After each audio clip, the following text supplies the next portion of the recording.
שמתם לב שהכל הרבה יותר טעים בחופש הגדול? חוץ ממרק. אני לא מסוגלת לשתות מרק בחום הזה. תגידי את זה לסבתא שלי. שותה מרק כל יום, כל שעה, בכל מזג אוויר. ויוצאים ממנה קולות כאלה מוזרים. והיא לוקחת ושולפת את הפולקה מהמרק. ואז היא מפרקת אותו באצבעות, ומוצצת את העצמות ומקרסמת אותם, כאילו היא עכשיו מעלימה ראיות בזירת רצח של התרנגולת. גם נשאר ככה. אז היא מרימה את הקערה, ושותה את כל המיץ של המרק, אבל את כל המיץ. עד הטיפה האחרונה.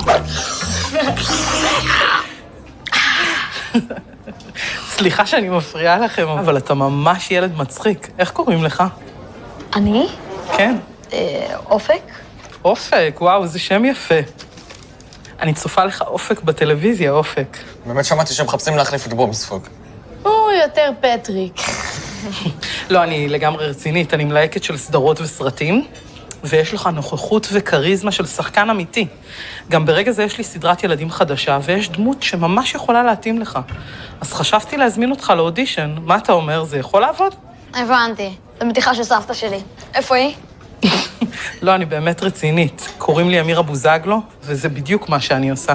אני מחפשת ילדים עם כישרון ופוטנציאל, ואני פשוט נותנת להם הזדמנות. האמת שאני לא בטוח שהמשחק זה בשבילי. לא? אני יותר מוזיקאי, אני מנגן בקרן יער. יפה. אופק, חבל.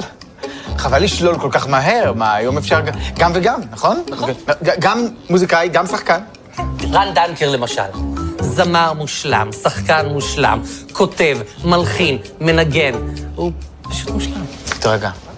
אופק, אני כל החיים שלי רציתי חבר סלב. האמת היא שהדמות שאני מחפשת בסדרה אמורה לדעת לנגן על כלי נשיפה. אז קרן יער ממש יכול לעבוד. אבל אתה יודע מה? אתה לא צריך להחליט עכשיו, בסדר? אני פשוט אתן לך את הכרטיס ביקור שלי, וגם תתייעץ בבית עם ההורים.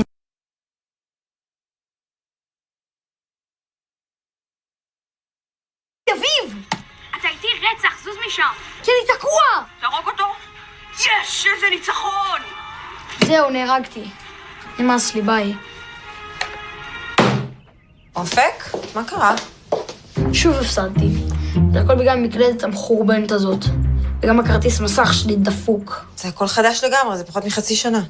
וזה לא שווה כלום. אני חייב שיהיה לי ציוד נורמלי, או שאני בחיים לא אנצח. יש לי את הכרטיס מסך הכי גרוע שיש. בסדר, אופק, יש לך כסף משלך שחסכת מהדמי כיס, נכון? תקנה לך איתו מקלדת חדשה. ומה עם הכרטיס מסך? זה יותר יקר. אתם תקנו לי? לא תקנו לי. כי לא אכפת לכם שאני מפסיד. מצדכם, שאני רק אנגן בקרן יער כל היום. האמת, אופק, שזה לא זמן טוב להוצאות שהן לא הכרחיות. לא הכרחי לכם. לי זה מאוד הכרחי. אני יוצא לוזר. אתה לא לוזר. אני כן, כי אתם לא מוכנים לקנות לי. טוב, זה לא כזה פשוט. אז מה לא פשוט? תסבירי. נו, תסבירו. אתה יודע. זה עד הפתאום בקונדיטוריה, כי זה נראה קצת יבש. את לא טעמת אפילו. אמרתי נראה. מעובף. אז לא צריך. תביאי לי? אני משתה את זה עם התה.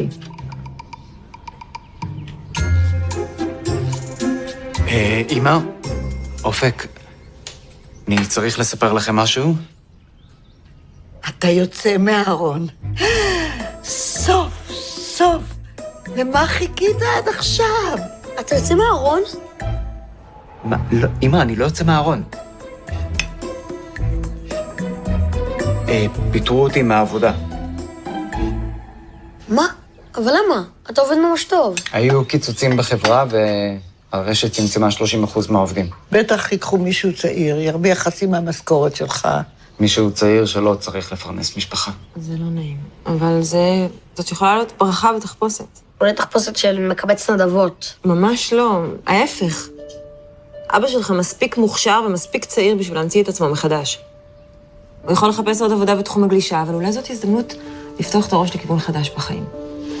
אבל למה להמציא מחדש? אני אוהב לנהל תחנות גלישה. את יודעת שאלוף הארץ קונה את כל הגלשנים שלו אצלי? מתייעץ איתי, ולראות את כל הילדים שרק מתחילים. זה היה ממש מרגש, לעזור להם לבחור את הגלשן הראשון שלהם. לא הבנתי. אז זה אומר שאין לנו כסף עכשיו? עד שאני אמצא עבודה חדשה, אני מקבל פיצויים ויש דמי אבטלה. מה שבטוח, אופק, אתה לא צריך לדאוג. גם אני עובדת, ככה שהכל בסדר, רק נצטרך להצטמצם קצת, זה הכל. אני מוכנה לוותר על העוגה.